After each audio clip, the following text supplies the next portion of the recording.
नमस्कार दोस्तों, मेरे YouTube channel explore with Sanjeev में आपका स्वागत है। जैसे कि इससे पहले के व्लॉग में हमने आसन के बारे में बात की थी कि आसन कितने प्रकार के होते हैं, उन्हें किस तरह से करना चाहिए, पहले कौन सा आसन करना चाहिए, उसके बाद कौन से आसन करने चाहिए। तो आज हम उसी चीज़ को आगे बढ़ाते हुए पहले आसन से शुरुआत करेंगे।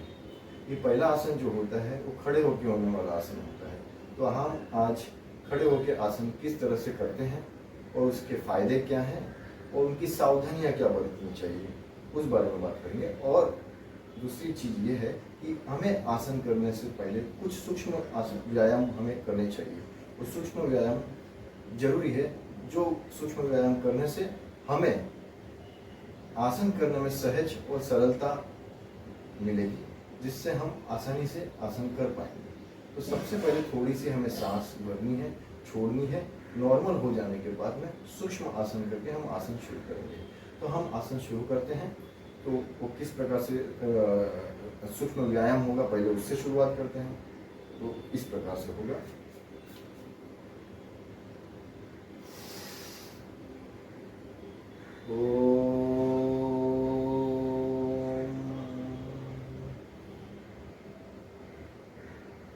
अब धीरे धीरे सांस लेंगे और धीरे धीरे छोड़ेंगे।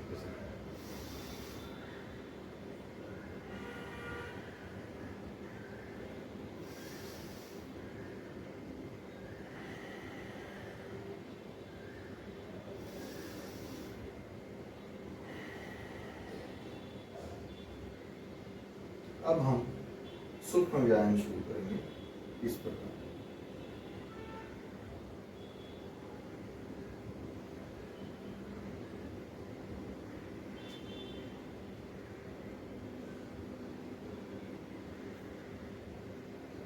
फिर ये हाथ पूरे खोलेंगे और बंद करेंगे।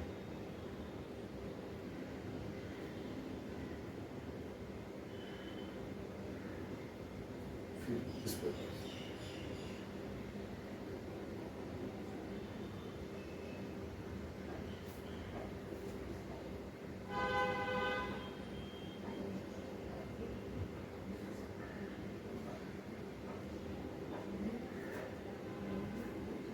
थोड़े एड़ी के बल हम खड़े रहेंगे।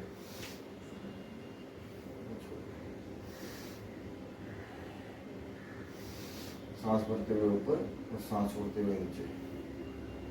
और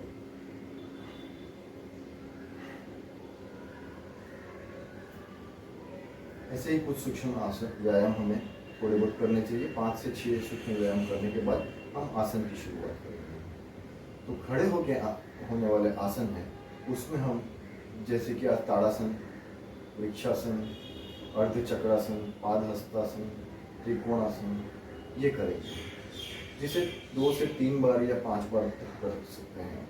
अच्छा, और एक चीज मैं सावधानियों के बारे में जरूर बात करना चाहूँगा।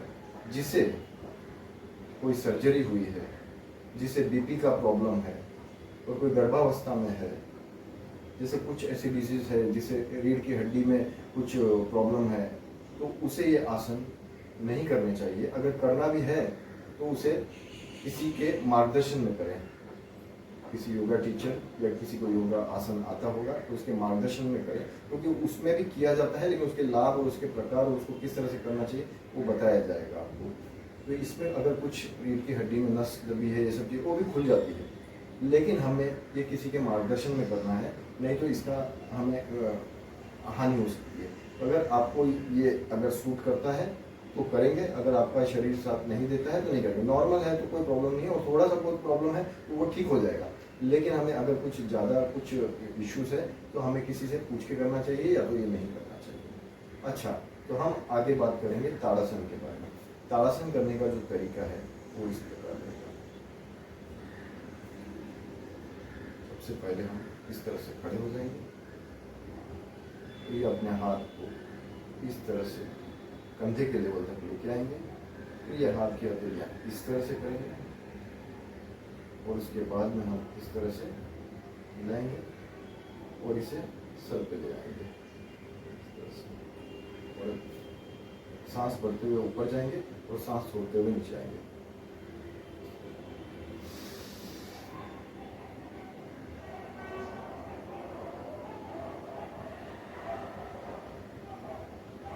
खड़े होते समय 2 से 3 सेकंड, 5 सेकंड होल्ड करेंगे ऊपर की तरफ।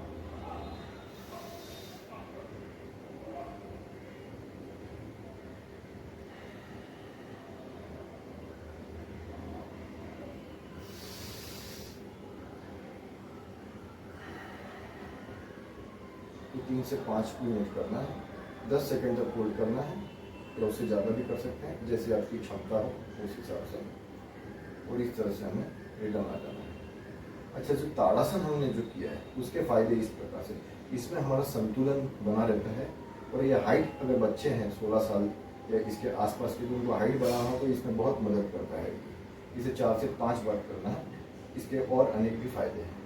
अभी हम बात करेंगे वृक्षासन के बारे में। जो वृक्षासन है वो हमें इस तरह से करना चाहिए, जैसे लेफ्ट पैर जो है हमारा, उसे हम इस तरह से वृक्ष की तरफ राइट लेग पे दबाएंगे। सेम ये हाथ जो है हमारा इस प्रकार ले जाएंगे, इसे सीधा करेंगे, ये हाथ जो है इस प्रकार से ले जाएगा, उसे ऊपर की तरफ खींचेंगे।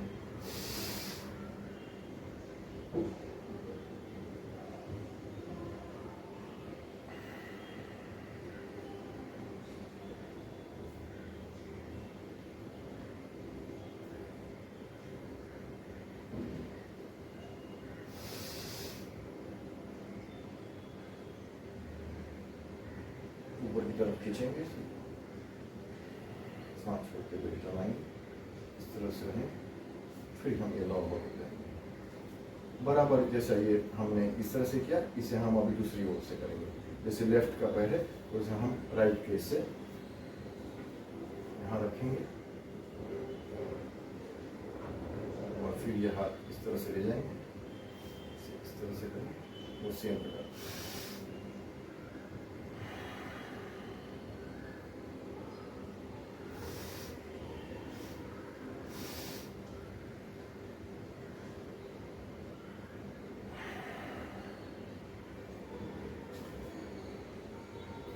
वृक्षासन करने से हमारी मांसपेशियां मजबूत होती है, एकाग्रता बढ़ती है और शरीर में लचीलापन आता है और तनाव मुक्त होते हैं और शांत होते हैं। लेकिन इसे अगर आप संतुलन बनाए रख सकते हैं तो ही करें। जितना ज़्यादा समय रुकने की जरूरत नहीं, प्रैक्टिस होगी तो उतना समय आप थोड़ा ज़्यादा तक होल्ड कर सकते हो।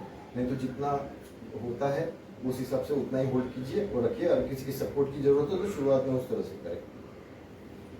अब हम बात करेंगे त्रिकोणासन के बारे में। त्रिकोणासन जो है वो इस प्रकार से है, हम इस तरह से खड़े रहेंगे, एक पैर हमारा इस तरफ रहेगा, एक इस तरह से रहेगा। अब ये जो हाथ है हमारा इस तरह से रहेगा,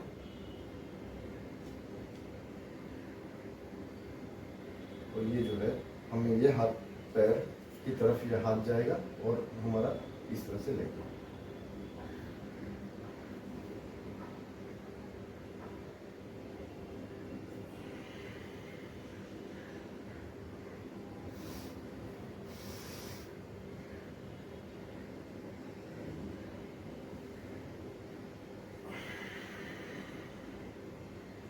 दूसरी ओर इस तरह से रहेगा, इस तरह से रहेगा।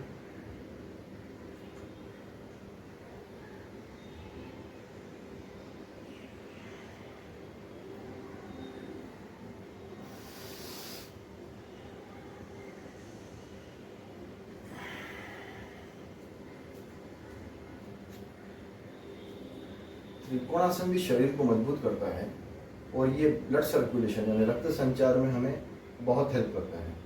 लेकिन अगर किसी को चक्कर का प्रॉब्लम है, जिसे ये नहीं होता है, तो उसे ये नहीं करना चाहिए। जितना जमे उतना ही करें, या तो किसी के मार्गदर्शन में करें। अब हम बात करेंगे पादहस्तासन के बारे में। वो हमें किस प्रकार करना है। हमें दोनों पैर उंगलियां ऐसे ज्वाइन करनी है इस तरह से, और हमें इस तरह से ये जमीन पर पैर टच करना है, और ये जो हमारा मुंह है वो हमारे घुटनों को टच करना है। लेकिन शुरुआत में टच नहीं होगा, तो जितना हो सकता है वहीं तक लेना है, उसके बाद में हमें छोड़ देना है। वो धीरे धीरे प्रैक्टिस में ही आगे होगा। और जिसको चक्कर का प्रॉब्लम है तो वो ये ना करें।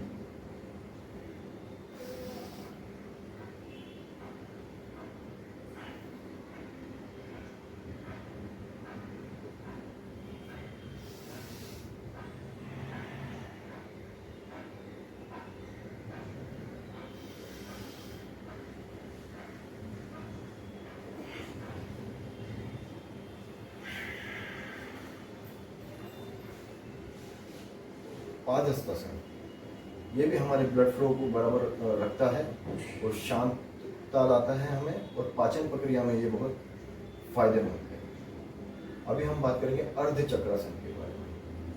अर्ध चक्रासन, हमें ये जो हथेली है ये हमारी कमर के पीछे रखनी है,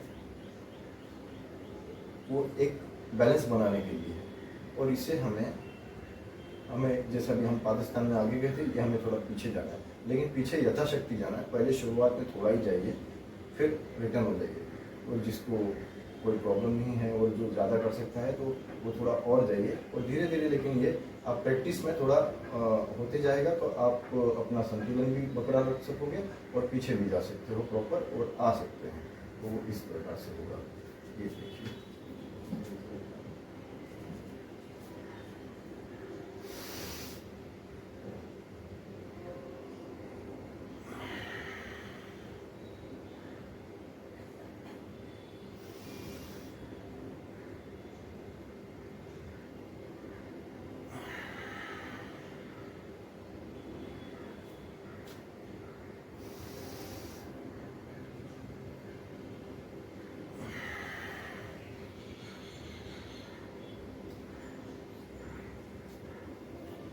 अर्ध चक्रासन करने से हमें जो फायदा है वो रीढ़ की हड्डियों को मजबूत करता है और फेफड़ों की क्षमता बढ़ाता है। जिस प्रकार हम इस तरह पीछे जाते हैं तो ये हमारा खुलता है, फ्री होता है, ऑक्सीजन लेवल बढ़ता है हमारे हार्ट पे, जिससे कि ब्लड सर्कुलेशन पूरे शरीर में हमारे प्रॉपर हो जाता है।